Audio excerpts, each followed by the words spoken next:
কুষ্টিয়ার ফরমালিন মুক্ত মাল চলে এসেছে। সুবহানাল্লাহ বলবেন না? তাদেরকে প্রতিহত করার জন্য আমাদেরকে রেখেছেন।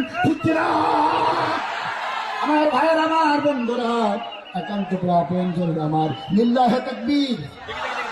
আমি জোরে জোরে লিল্লাহে তাকবীর। মুফতি আমির হামজার আগমন সীমান্তবাসীর পক্ষ থেকে লিল্লাহে তাকবীর।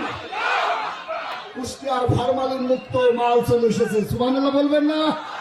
এর ভিতরে কোনো ভেজাল নাই। জোরে বলেন ঠিক কিনা? অপপ্রচার চালায় জনগণের কাছ থেকে ভালোবাসা কেড়ে নেওয়ার ক্ষমতা কারণ নাই। ঠিক কিনা? জোরে বলেন ভাইয়েরা। আমার ভাইয়েরা, আমি আর কথা দীর্ঘ করতে চাচ্ছি না। একটা কথা বলতে চাই, কোরআনের পাখিকে আমরা হারিয়েছি, আর একটাও কোন কোরআনের পাখিকে আমরা আর হারাতে চাই না।